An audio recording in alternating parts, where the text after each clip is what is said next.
चीज हमको दिखती नहीं है उसका अनुभव होता है। ठीक है। जो चीज हमको नहीं दिखती है उसको पहले मानना पड़ता है। यहाँ ये ज्ञान का चल रहा है या भक्ति योग का चल रहा है? ये ज्ञान की बात है, भक्ति के तो ही। ज्ञान में श्रद्धा की आवश्यकता है क्या? श्रद्धा विश्वास ये तो भक्ति में चाहिए, ज्ञान में तो विवेक चाहिए। भाई जी अकेला विवेक नहीं चाहिए, अकेले विवेक से कुछ नहीं होता। विवेक की प्रधानता कही गई है ज्ञान में। विवेक की प्रधानता है, साथ में तीनों में ज्ञान हो, भक्ति हो, कर्म योग हो, तीनों में ही तीनों रहते हैं। लेकिन गौणता और विशेषता, मुख्यता के अंतर होता है।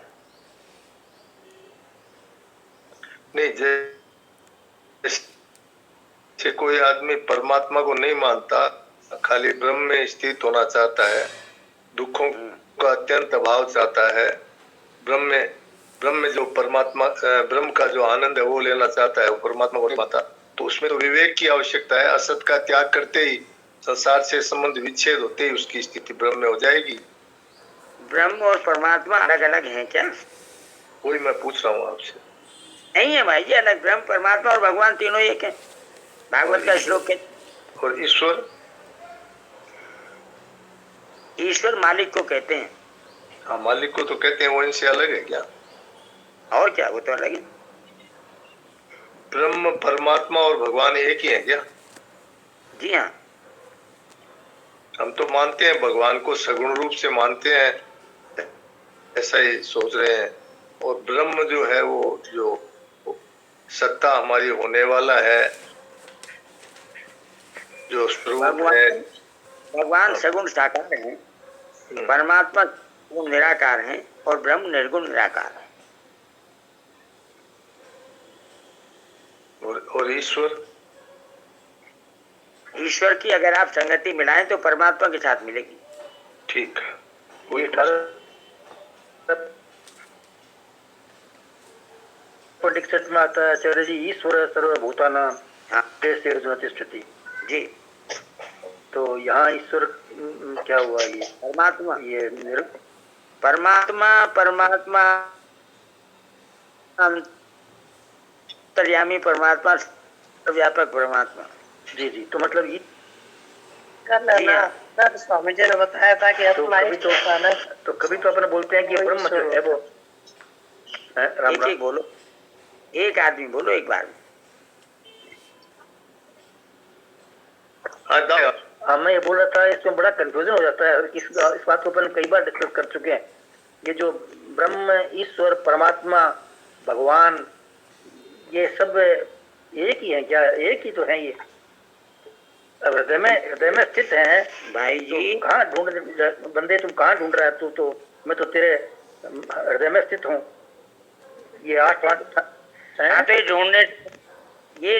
ये ढूंढने से मिलते नहीं है, क्योंकि ये देखने में नहीं आते, ये तो अनुभव गम्य है, अनुभव में आते हैं।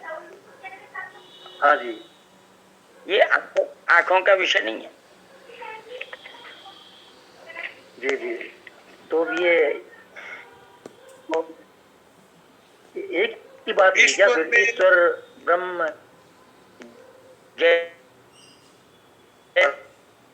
परमात्मा, भगवान, अपना होनापन क्या किसी को दिखाई दिया आज तक? वो तो सत्ता मात्र है। दिखाई दिया तो सही है, दिखाई ये भी तो सत्ता मात्र है। ईश्वर है, परमात्मा है, ब्रह्म है और भगवान, सत्ता मात्र तो है। हाँ, तो सब एक हुए ना, फिर सब एक ही हुए। बिल्कुल सब एक है, कौन कहता है अलग है? जी। ईश्वर तो फिर आत्मा और परमात्मा, एक मिनट आचार्य जी, फिर आत्मा और परमात्मा, हाँ, तो आत्मा अपना स्वरूप है, आत्मा अपना स्वरूप है और परमात्मा भी अपना स्वरूप है। परमात्मा भी अपना स्वरूप है। तो हम परमात्मा के अंश है ना, ईश्वर अंश जीव अविनाशी। और अब क्षेत्रज्ञ वाला श्लोक पढ़ लो, 13वें अध्याय का दूसरा। क्षेत्रज्ञ चापि माम विद्धि। हाँ, क्षेत्रज्ञ, वो क्षेत्रज्ञ भी जीवात्मा है। क्षेत्र जो कह रहे हैं भगवान के, तू क्षेत्र के मुझे मान, हाँ ठीक है। तो फिर अंतर कहाँ हुआ? सब एक ही पिता है। देखो, पिता और पुत्र में कोई अंतर नहीं है। पिता ही पुत्र के रूप में पैदा होता है, ऐसा हमने पढ़ा है ना जी। आ रहे हैं हम लोग, किसी को गेट मत खोलना। तो अंतर है और नहीं है, तत्व से कोई अंतर नहीं है, लेकिन शरीर से अंतर है। जी जी।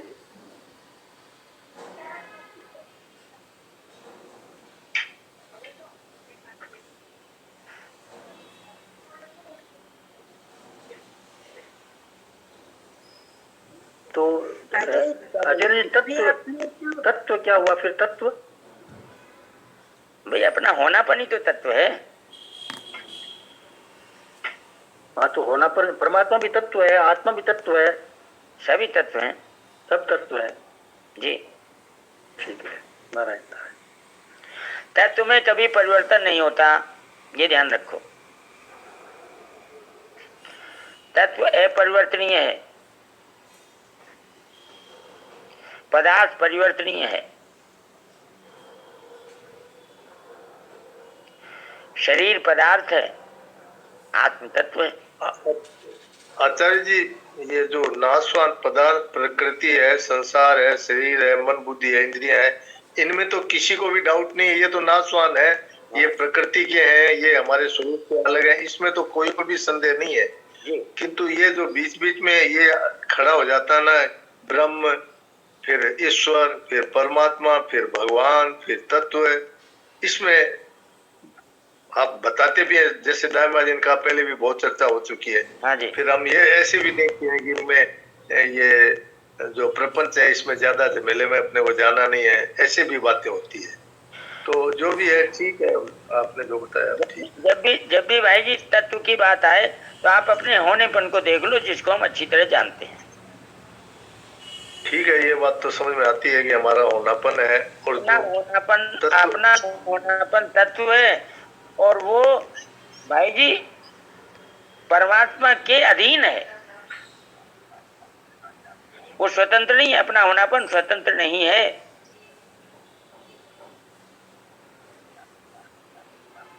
आत्मा स्वतंत्र नहीं है, परमात्मा के अधीन है। इसलिए जब भी तत्व की बात आए तो अपने होनेपन से मिलान कर लो। जैसे मेरा होनापन है, यही तत्व है, यही परमात्मा है, यही भगवान है, यही ब्रह्म है, यही ईश्वर है। ठीक। ईश्वर को हमने देखा नहीं, परमात्मा को हमने देखा नहीं, ब्रह्म को हमने देखा नहीं, भगवान को हमने देखा नहीं, होनेपन को तो देखा है। होनापन तो सबके अनुभव में आता है या नहीं? तो होनापन अनुभव में आता है जी। तो परमात्मा भी तो अनुभव में आते हैं कि परमात्मा है। हाँ, तो उसी के कारण से सृष्टि चल रही है। ये होनापन परमात्मा के होने से ही है, उसी का ये द्योतक है, ये उसी की पुष्टि करता है कि परमात्मा है, इसलिए मैं हूं। मेरा अस्तित्व स्वतंत्र नहीं है, परमात्मा के अधीन है। मैं हूं तो परमात्मा है, ये सिद्ध करता है। राम राम जी। आचार्य जी, महाराज जी ने एक ये पुस्तक है गीता प्रकाशन की, अनंत की ओर, उसमें लिखी है बात, आपको केवल इतनी ही बात जानने की जरूरत है कि परमात्मा है। परमात्मा कैसा है? सगुण है कि निर्गुण है? साकार है कि निराकार है? द्विभुज है या चतुर्भुज है या सहस्त्रभुज है? यह जानने की जरूरत नहीं, पर वह है जरूर, जो है उसी परमात्मा का मैं अंश हूँ। ये लिखी बात महाराज। आप बिल्कुल ठीक कह रहे हैं। उस दिन भी चर्चा चली, उसी दिन भी लास्ट में आपने यही बात कही। समाप्त होगी। हाँ, तो हेलो नारायण नारायण। जब अभी देखिए, मैं उस परमात्मा का अंश हूँ, तो निश्चित रूप से परमात्मा से तो छोटा ही हूँ ना। अंश तो अंश ही का मतलब अंश ही परमात्मा है, और अंश तो उसका छोटा ही हुआ ना, बेटा हुआ ना, हम तो परमात्मा के बेटा बेटी हैं। तो परमात्मा के गुण सारे हमारे में हैं, तो हम परमात्मा के बराबर कैसे हो गए? जैसे आत्मा, फिर इसका मतलब आत्मा और परमात्मा वैसे दोनों एक ही हैं, लेकिन आचार्य जी आपने बताया ना कि परमात्मा से तो छोटा ही बना आत्मा, ऐसा बोल रहा हूं मैं। बाबूजी टुकड़ा नहीं होता, बाबूजी टुकड़ा नहीं होता, अंश है ये, टुकड़ा नहीं है। अच्छा, टुकड़ा नहीं है, तो हम बेटा बेटी फिर कैसे हुए? अपने को मैं रूप में अभी मानते हैं, इसलिए बेटा बेटी कहना पड़ता है। अच्छा, ऐसा। जी हाँ हाँ, भाई जी, ये बात इसमें ठीक है क्या कि पिता जो होता है उसका अंश बेटा होता है, उसके अंदर पिता बनने की पूरी क्षमता है, लेकिन जब वो बड़ा होगा, पढ़ेगा, कमाएगा, बड़ा होगा, बच्चा होगा, तभी वो पिता बनेगा।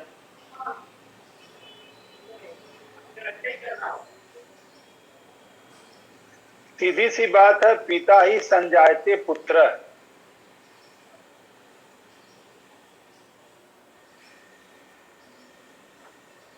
आप पिता ही संजायते पुत्र है, क्या मतलब आचार्य जी को इसका? बोलने दो, लंबा हो रहा है मामला। आचार्य जी सार रूप से बताओ, बहुत चर्चा हो गई। ये वाली चर्चा कभी भी किसी निष्कर्ष पर नहीं पहुंच सकती, कितनी करते रहो।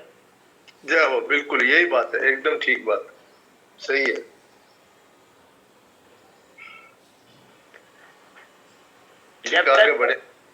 जब तक परमात्म तत्व का अनुभव ना हो, तब तक परमात्मा में प्रत्यक्ष से भी बढ़कर विश्वास होना चाहिए।